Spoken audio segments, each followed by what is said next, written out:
शिर्डीमध्ये जो काही खून झाला त्याच्यानंतर पूर्ण वातावरण जे आहे ढवळून निघतं, काय नेमकं निर्णय होत आहे गोरगरिबांच्या बाजूने असं शिर्डीमध्ये जी घटना घडलेली आहे ती अत्यंत दुर्दैवी घटना होती. नियमाप्रमाणे आणि माझ्या कार्यपद्धतीप्रमाणे जे आरोपी आहे त्यांना आम्ही अतिक्रमणाची नोटीस आज सकाळी दिलेली आहे.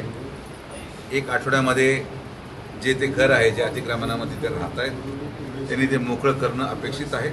1 आठवड्यानंतर JCB घेऊन ते घर पाडलं जाईल हे मी शिर्डीच्या जनतेला सांगू इच्छितो. या मतदारसंघामध्ये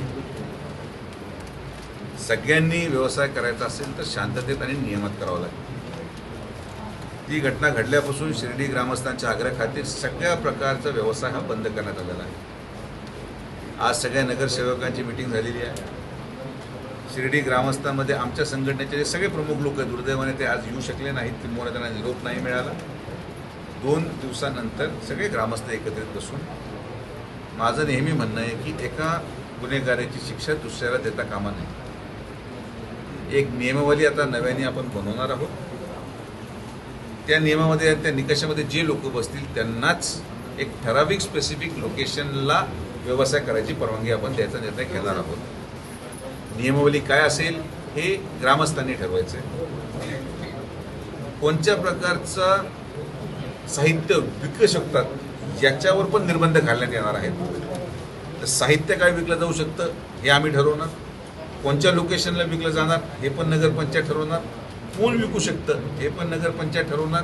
आणि मी तुम्हाला स्पष्ट सांगतो की यापुढे मंदिराच्या 4ही बाजूच्या परिसरामध्ये कुठल्याही प्रकारे कोणालाही कुठलीही गोष्ट विकायला परवानगी दिली जाणार नाही.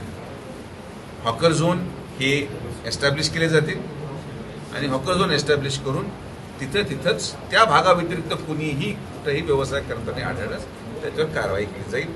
मात्र नियमावली ठरवायचा अधिकार हा सगळ्या ग्रामस्थांचा आहे. ते बसून ठरवतील आणि मग त्यांची नियमावली ठरल्यानंतर ती प्रक्रिया पुढे जाईल. नामदार साहेबांच्या तुमच्या आदेशानंतर जे काही फुल दुकानं आहेत तिथं अशा प्रकारचा लुटीचा प्रकार जो होतो किंवा भाविकांना लुटलं जातं, हे दुकानं सील होताना पाहायला मिळत आहे. पण हे थांबत नाही, हे चालूच आहे सारखं. एक गोष्ट लक्षात घ्या की आता प्रशासन म्हणून जेवढं आम्ही करू शकलो, पालकमंत्री म्हणून, आमदार म्हणून आणि नगरपंचायत म्हणून, आमच्या मानवीय दृष्टिकोनाच्या आता ज्या मर्यादा आहेत त्या संपल्या नाही. जोपर्यंत संस्थांवर आता विश्वस्त मंडळी येत नाही आणि विश्वस्त मंडळी येऊन संस्थानच गोष्टींवर निर्बंध घालत नाही तोपर्यंत या गोष्टी थांबवणं आता शक्य नाही.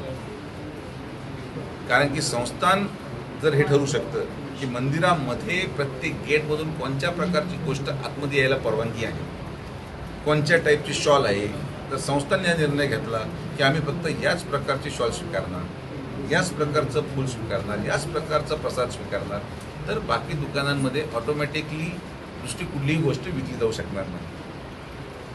मंदिराच्या दरवाजावर ज्या प्रकारचं दर्शनामध्ये धानली होते त्याच्यावर निर्बंध नाही. तर आता मी पण थकलेलो आहे. लवकरात लवकर विश्वस्त मंडळ यावं आणि त्यांनी आता हा सगळा जो काही इतर कारभार आहे तो हातात घेऊन हे सगळ्या गोष्टींवर निर्बंध आणावेत ही माझी माफक अपेक्षा आहे. आणि ती गोष्ट मला वाटतं माननीय मुख्यमंत्री महोदय लवकरच करतील. दादा, सर्वात महत्त्वाचं म्हणजे तुम्ही असा नामदार साहेब असेल यांच्याकडे फुल हा प्रसाद बंद झाला होता. तुमच्याकडे ही लोक येतात, तुम्हाला त्यांच्या अडचणी सांगतात, त्यानंतर आपण तो निर्णय घेतो.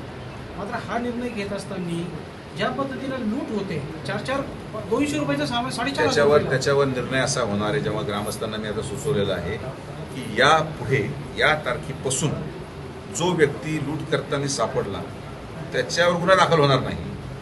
तो ज्या दुकानातून त्यांनी ते सामान आणलंय हे सगळं करायला त्या मूळ दुकान मालक आणि जागा मालकावर गुन्हा दाखल केला जाणार हा निर्णय आम्ही घेतलेला आहे.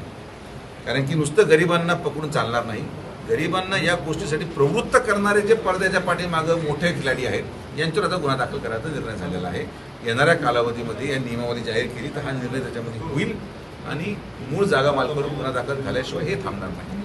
2 दिवसापूर्वी आमदार साहेबांनी सांगितलं की शिर्डी हे देवस्थान आहे, मात्र शिर्डी परिसरात अंमली पदार्थ तस्करांनी उच्छाद वाटलेला आहे. काय वाटतं, कसं बघतं दादा सगळं? पोलीस प्रशासन काय करतं एवढं मोठं department आपल्याकडे? मला असं वाटतं की जेवढं सक्षम पद्धतीने मी आवर्जून सांगतो आणि मी या गोष्टीवर पूर्णपणे ठाम भूमिकेत आहे की तितकं चांगलं काम या शिर्डीमध्ये पोलीस डिपार्टमेंट करतंय. कोणत्याही तालुक्यामध्ये तितकं चांगलं काम होत नाही.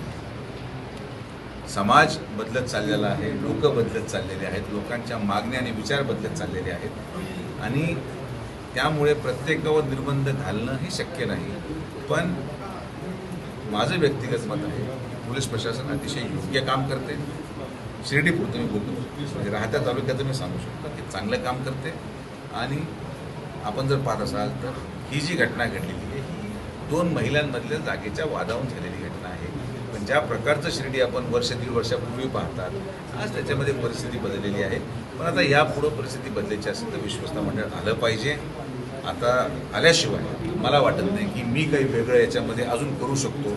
मी देखील एक मनुष्य आहे, माझ्या हातात जेवढी ताकद आहे तेवढी पूर्ण लावून मी 100% गरिबांच्या बाजूने आहे. पण ग्रामस्थ आणि सर्वसामान्य माणसाला एक संकट ठेवून आपल्याला पुढे शिर्डी घेऊन जायची आहे. पूर्वी बिबट्या दिसला की आश्चर्य व्यक्त केलं जायचं, मग आता कुत्र्यासारखे बिबटे दिसायला लागले. नाही, आता हे पहा, दुर्दैवाने दुष्काळाची परिस्थिती फार पाऊस उशिरा पडल्यामुळं, पाणी कुठंतरी जंगलामध्ये कमी असल्यावर, पाणीचे स्तोत्र कमी असल्यामुळं जे काही जनावर असतील ते दुर्दैवाने आता गावांकडे वळाले किंवा पाण्याच्या स्तोत्राकडे वळाले आणि म्हणून या प्रमाणच्या घटना वाढत असाव्यात. केंद्र शासनाला मी विनंती अगोदरच केलेली आहे की याची जी कॅटेगरी आहे ती बदलावी. आता शेवटी मी मागणीच करू शकतो, याच्या पलीकडे अजून काय केलं पाहिजे.